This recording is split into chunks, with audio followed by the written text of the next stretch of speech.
Morning. तो काफ़ी दिनों से मैं वीडियो नहीं डाल पा रहा था क्योंकि मेरे घर के पास में रामायण हो रही थी। तो एक दिन वहाँ चला गया पूरा, तो आवाज़ आ रही थी जिसकी वजह से वीडियो नहीं बन पा रही थी। और एक दिन मैं घर की शादी थी मेरी बुआ के लड़के की, तो वहाँ अटेंड करने गया था। चलो, तो आज मैं स्टार्ट कर रहा हूँ iso neo primary secondary tertiary compounds. यानी आइसो क्या होता है, मैंने देखा है, मुझे पढ़ाते हुए भी 1 साल हो गया, तो मैंने देखा है बच्चे आइसो में बहुत कन्फ्यूज़न रहता है उनको। तो मैं उनको क्लियर करता हूँ, तब भी वो बहुत ज़्यादा नहीं समझ पाते। तो आज मैं फिर से उनको समझाने की कोशिश कर रहा हूँ सबको कि आइसो होता क्या है। Iso neo primary secondary tertiary. तो सबसे पहले हम लोग स्टार्ट करते हैं आइसो से। आइसो आइसो का मतलब होता है सेम। आइसो मतलब क्या होता है? सेम। ठीक है, तो याद रखना आइसोबैरिक, जैसे आप सुना होगा isobaric same pressure, isochoric same volume है ना, आइसोकोरिक होता है, आइसोबारिक आइसोकोरिक है ना, आइसोथर्मल सेम कांस्टेंट टेम्परेचर। ठीक है, तो सेम बोल लो या कांस्टेंट बोल लो।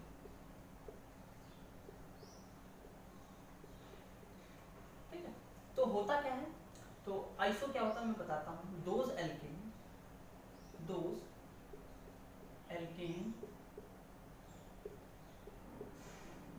in which मिथाइल ग्रुप कौन सा होता है? CH3। Methyl group is attached to the second last carbon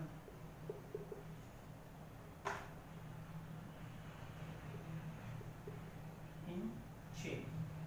यानी आपकी कोई अगर चेन है और उसमें सेकंड लास्ट कार्बन पे मिथाइल ग्रुप जुड़ा हुआ है, तो हम लोग उसको बोलते हैं आइसो ग्रुप। राइट, चलिए एग्जांपल लेते हैं हम लोग। जैसे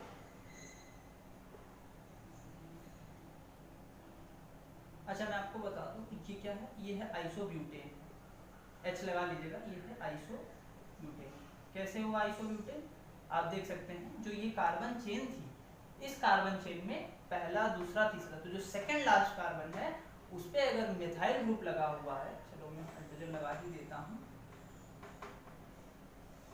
ठीक है, 2 1 3 1 4। तो देखिए जब ये सेकंड वाला, देखिए ये 3 मेन कार्बन चेन हो गया, और इसमें जब सेकंड वाले कार्बन यानी ये सेकंड वाला और इस सेकंड वाले कार्बन में जो ये मिथाइल ग्रुप लगा है, इसको बोलेंगे आइसोब्यूटेन। ठीक है, अच्छा अब यहाँ से क्या कर दें आप, ये हो गया आइसोब्यूटेन। इसी तरीके से अगर आपने क्या किया, ये हाइड्रोजन अगर हटा दिया तो क्या बन जाएगा, ये एक इसकी ये हो जाएगी खाली एक वैलेंसी, तो ये बन जाएगा आइसोब्यूटाइल।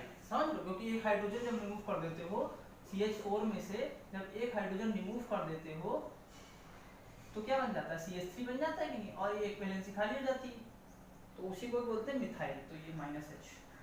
ठीक है, इसी तरीके से आइसोब्यूटेन में से क्या कर दोगे, एक हाइड्रोजन जब निकाल दोगे तो बन जाएगा वो आइसोब्यूटाइल। चलो आगे बढ़ते हैं। अब जैसे मैंने बनाया आइसोपेंटेन, तो 1 2 3 4 और सेकंड वाले कार्बन पे क्या करना है, आइसोपेंटेन बनाना है। ठीक है, तो देखिए 1 2 3 4, और अगर इधर से आप करोगे तो काउंटिंग 1 2 3 4, ये बैठेगा जाकर चौथे नंबर पे, है ना, 1 2 3 सेकंड लास्ट। तो अगर इधर से देखें 1 2 नहीं, आइसोपेंटेन इसका, रुको मैं देख के बताता हूँ इसका आइसोपेंटेन का। आइसोपेंटेन सही है, 1 2 3 4 और ये हो गया CH3। यानी आइसोपेंटेन वो हुआ, यानी मेन कार्बन चेन में 1 2 नंबरिंग आप किधर से करोगे, इधर से करोगे। तो अब क्या होगा, इस दो एल्केन इनमें methyl group is attached to the second last carbon. तो अगर आप इधर से नंबरिंग कर रहे हो तो ये थर्ड पे पहुंच जाएगा, अगर इधर से नंबरिंग कर रहे हो तो फोर्थ पे पहुंच जाएगा, सेकंड पे पहुंच जाएगा। तो इसको बोलेंगे आइसोपेंटेन। आइसोपेंटेन, ये यहाँ पे अगर H लगा होगा तो आई होप आइसोपेंटेन समझ में आओ, आइसोब्यूटेन समझ में आओ। अच्छा, अब सोच रहे होंगे आपकी आइसो प्रोपेन क्यों नहीं बनाया, तो मैं बता दूं, चलो ये हटा देते हैं।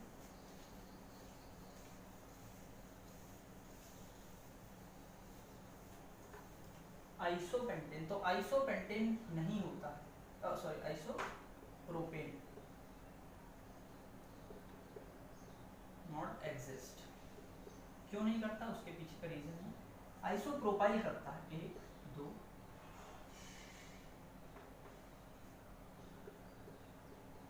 CH3 CH3, और ये इसकी वैलेंसी जो है खाली रहती है। तो ये क्या है, आइसोप्रोपाइल है, आइसोप्रोपाइल। आइसोपेंटेन नहीं एग्जिस्ट करता क्योंकि जब आप यहाँ पे H लगा दोगे तो ये आइसोपेंटेन हो जाएगा, और आइसोपेंटेन जो है वो लीनियर स्ट्रक्चर है। कैसा है, डज नॉट से, because it is linear, linear हो गया है ना। और ये सब जो पढ़ रहे हैं हम लोग आइसो आइसो, ये ना वो ब्रांच वाला पढ़ रहे हैं, ठीक है। देखता हूँ वीडियो बन रही कि नहीं, हाँ ठीक है, सही तो आ रहा है, ठीक है। आइसोप्रोपाइल, आइसोब्यूटेन, आइसोपेंटेन, प्रोपाइल, ये सब हो गया। चलो इसी तरीके से आइसो समझ में आ गया, नियो को समझ लेते हैं। तो नियो नियो नियो तो those alkane in which 2 methyl group is attached to the second last carbon in chain. तो चलिए अब क्या करना है, 1 2 3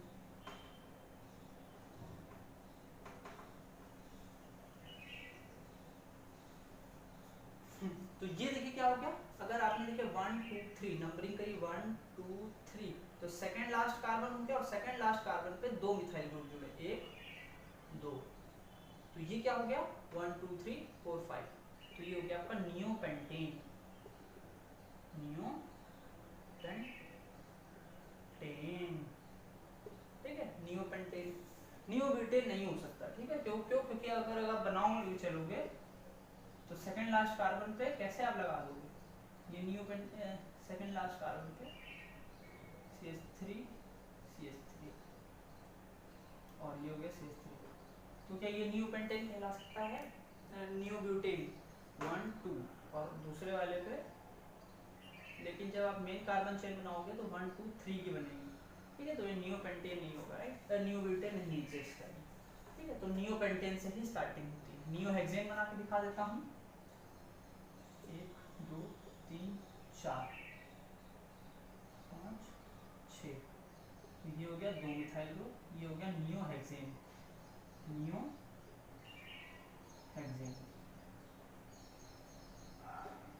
चलो तो आई होप समझ में आया होगा, आइसो समझ में आया होगा, नियो समझ में आया होगा, ठीक है।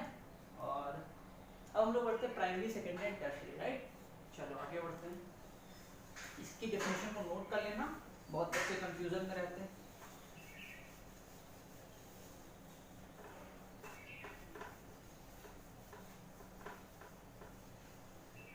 चलो तो प्राइमरी या 1 डिग्री या प्राइमरी, 2 डिग्री या सेकेंडरी, 3 डिग्री या टर्शियरी। तो इसको आप एग्जांपल समझो,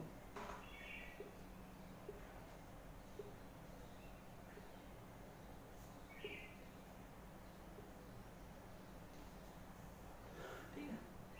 तो अब ये जैसे हेलोजन है सपोज X, तो ये X जिस कार्बन से जुड़ा है वो कितने कार्बन से जुड़ा, तो वो जुड़ा है एक कार्बन से, तो ये हो गया 1 डिग्री, ये हो गया 1 डिग्री, समझ में आ रहा है। यानी जो एटम या ग्रुप जितने कार्बन से जुड़ा होता है, जैसे जो जिस कार्बन से जुड़ा हो, जैसे यहाँ पे NH2 होता है, NH2, तो जो N है वो कितने कार्बन से जुड़ा है, एक ही कार्बन से जुड़ा, तो हो गया 1 डिग्री अमीन के केस में, है ना। अगर यहाँ पे 2 कार्बन से जुड़ा होता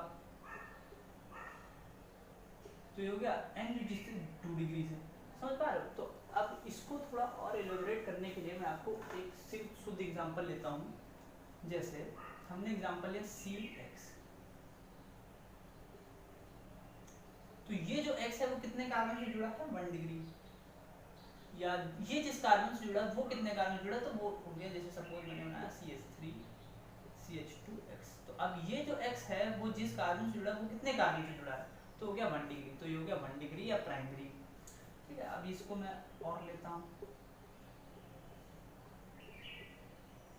अब देखिए ये जो x है वो कितने कार्बन जुड़ा है, ये जो x है वो एक कार्बन जुड़ा है, और ये जो कार्बन है वो कितने कार्बन से जुड़ा है, 1 2 3, तो ये हो गया 3 डिग्री। ठीक है, इसी तरीके से देखिए ये वाला CX C C, तो ये जो x है वो कितने कार्बन से जुड़ा है, 1 2, तो ये हो गया 2 डिग्री या सेकेंडरी। तो जो भी ग्रुप या जो भी एटम जिस कार्बन से जुड़ा है उसके बाजू बाजू वाले कार्बन कितने कार्बन से जुड़ा है वो हमारा हो जाएगा प्राइमरी, सेकेंडरी, टर्शियरी। फिर से देख लीजिए, यानी ये जो x है वो जिस कार्बन से जुड़ा है उससे कितने कार्बन जुड़े, 1 जुड़ा, तो 1 डिग्री हो गया।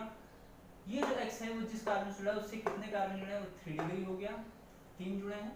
ये जो x है वो जिस कार्बन से जुड़ा है उससे कितने कार्बन जुड़े हैं, तो वो 2 डिग्री हो गया। तो आई होप समझ में आया होगा आपका iso, neo, primary, secondary, tertiary. इसके अलावा एक बोलते हैं एन वाले, एन वाले मतलब सिंपल चेन वाले, वो मैं बता देता हूँ।